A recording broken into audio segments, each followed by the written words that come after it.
কবিতা পাঠের সময় এখন। আমরা দুর্গাপুর, আসানসোল, চিত্তরঞ্জন এই শিল্পাঞ্চলের একজন অধ্যাপক, গল্পকার, কবি ব্যক্তিকে চিনি। তাকে আমরা জ্যেষ্ঠ দাদা হিসাবে এবং বন্ধু হিসাবে এবং আমাদের সহ কলম যোদ্ধা হিসাবে তাকে আমরা সম্মান করি, শ্রদ্ধা করি। ব্যক্তিটির নাম শীতল গঙ্গোপাধ্যায়। শীতল গঙ্গোপাধ্যায় বড়দের জন্যও লিখতে ওস্তাদ, আবার ছোটদের জন্যও লিখতে দক্ষ। তার লেখা আমার ব্যক্তিগতভাবে আমার খুব পছন্দের। শীতল গঙ্গোপাধ্যায়ের কবিতার বই আমি এই প্রথম হাতে পেলাম, সেজন্য কবিকে আমার আন্তরিক কৃতজ্ঞতা এবং শ্রদ্ধা জ্ঞাপন করি। আপনারা স্ক্রিনের উপর দেখতে পাচ্ছেন শীতল গঙ্গোপাধ্যায়ের কবিতার বইটির প্রচ্ছদ, ন্যাড়া গাছে শিমুল পলাশ। ন্যাড়া গাছে শিমুল পলাশ, শীতল গঙ্গোপাধ্যায়। বইটির প্রচ্ছদ করেছেন বিষ্ণু সামন্ত। প্রান্তর প্রকাশনা থেকে বইটি প্রকাশিত হয়েছিল 2016 সালে। বহুদিন আগে 2016 সালের প্রকাশিত বই আমি সংগ্রহ করতে পারলাম 2026 সালে।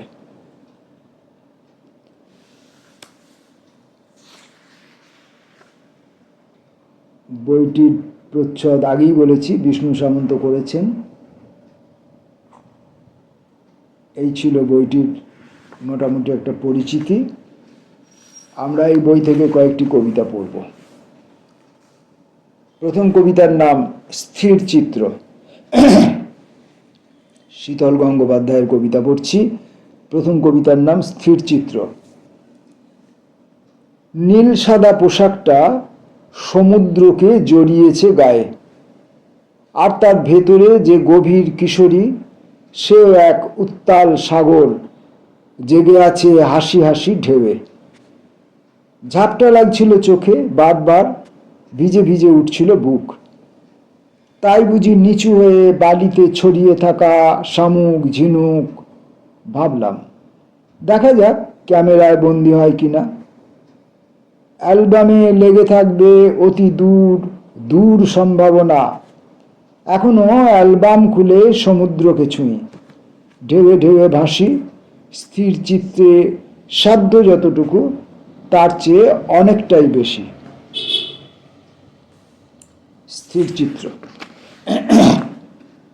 পরের কবিতাটির নাম একটি কবিতা।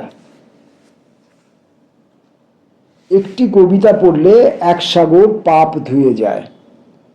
একটি কবিতা লিখলে এক আকাশ বৃষ্টি ঝরে পড়ে। তবুও আসে না চিঠি সাদা কালো কানা গলিবে, অথবা তা উড়ে যায় কোনো এক চৈত্রের ঝড়ে।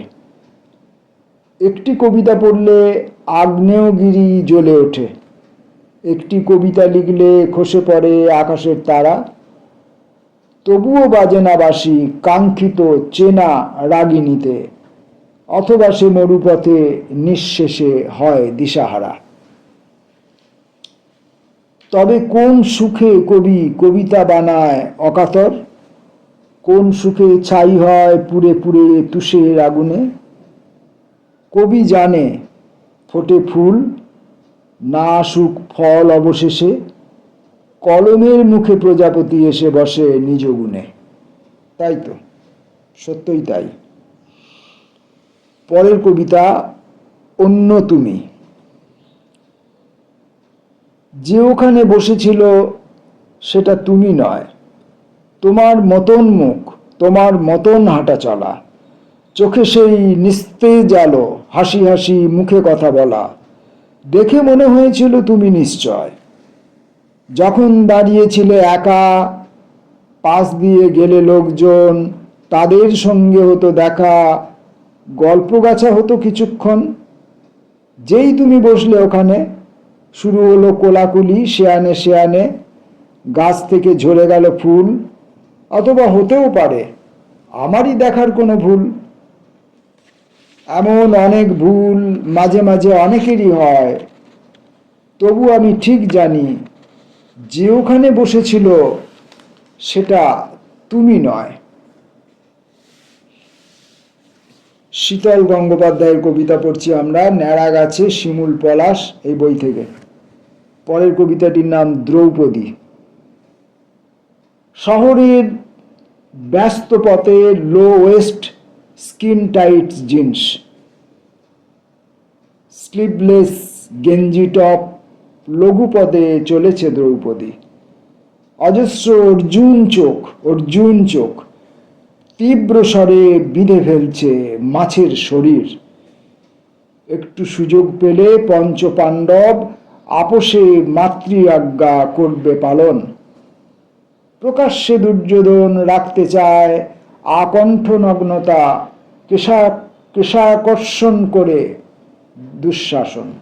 প্রকাশ্যে দুর্যোধন রাখতে চায় আকণ্ঠ নগ্নতা, কেশাকর্ষণ করে দুঃশাসন। উদ্যত মুষল যুধিষ্ঠির বাজি ধরে।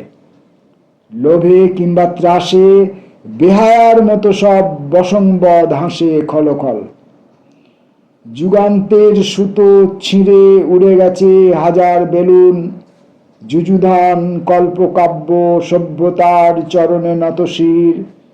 তবুও হয়নি ফিকে রক্তের লালিমা, তবুও মাছের চোখ লক্ষ্যভেদের জন্য স্থির। এখনো তোমাকে কেউ মানুষ ভাবেনি, আজও তুমি পঞ্চপ্রিয়া, বীরভোগ্যা এবং কামিনী।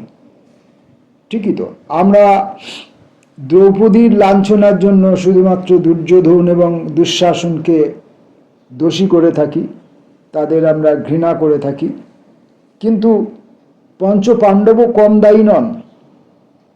পঞ্চপাণ্ডবও সমান দায়ী। মাতৃ আজ্ঞা পালনের অজুহাতে এই পঞ্চপাণ্ডব মিলে একজন মহিলাকে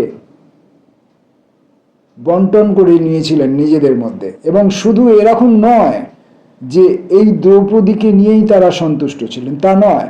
তাদের প্রত্যেকের আলাদা আলাদা আবার একাধিক রাজমহিষী সহধর্মিনী, এক বা একাধিক আরও ছিল প্রত্যেকের, পঞ্চপাণ্ডবের প্রত্যেকের। তাহলে দ্রৌপদীকে তারা নিজেদের মধ্যে বন্টন করে নিয়ে তার যে ব্যক্তিত্ব, তার যে স্বাধীনতা, তার যে নারীত্ব, তার যে এককতা, এই সমস্তগুলোকে ওই পঞ্চপাণ্ডব অস্বীকার করেছিলেন। সেই অস্বীকারই হয়তো দুর্যোধন এবং দুঃশাসনকে ইন্ধন জুগিয়েছিল তার বস্ত্রহরণে।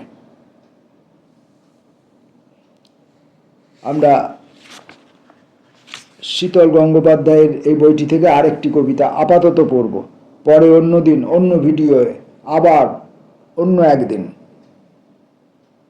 আমাকে ছড়িয়ে দিই, কাজের মধ্যে আমি ভালো থাকি, তাই আমাকে ছড়িয়ে দিই বৃষ্টিতে রোদে, ছাতা কিংবা বর্ষাতি ছাড়াই। তাতে আমি কষ্ট পাই জানি, তবুও তো কেটে যায় ভূতের ভয়ের মতো চটচটে আলস্যের গ্লানি। হয়তোবা দেখে নিতে পারি না দেখা চাঁদের অস্ত যাওয়া, গায়ে মেখে নিতে পারি শিশিরে চোয়ানো মৃদু হাওয়া। ভিড় বাস, সহযাত্রী, অসহ্য ঘামের গন্ধ, অনভিপ্রেত এলবো খোঁচা। ক্লিনার জড়িয়ে তোলে, কন্ডাক্টর হাঁকে, পিছনে এগিয়ে যান সোজা। পিছনে এগিয়ে যাওয়া শেষ আর হলো কই। পোশাকে জড়িয়ে থাকে ক্লেদ, অশ্রুর ধারা স্নান, অ্যান্টিভেনাস সোপ, তারপর পবিত্র সফেদ। আবার নতুন করে পাই তাই আমাকে ছড়িয়ে দিই বৃষ্টিতে রোদে, ছাতা কিংবা বর্ষাতি ছাড়াই। শীতল গঙ্গোপাধ্যায়ের বই থেকে পরপর কয়েকটি কবিতা পড়লাম। আমার কণ্ঠস্বর শ্রুতিমধুর নয়, আমার দৃষ্টিতে কিছু বঞ্চনা থাকে, প্রতারণা থাকে, এবং আমার বোধের মধ্যে যথেষ্ট পরিমাণে বোধের ঘাটতি আছে। এই সব কিছু সকলেই জানেন, নিশ্চয়ই শীতলদাও তা জানেন এবং উপলব্ধি করেন। তাই শীতলদার কবিতা পড়তে গিয়ে যদি কোথাও কোনো ভুলভ্রান্তি, যদি কেন ভুলভ্রান্তি অবশ্যই নিশ্চয়ই হয়েছে, তাহলে তার জন্য আমি শীতলদার কাছ থেকে ক্ষমা প্রার্থনা করি। নমস্কার।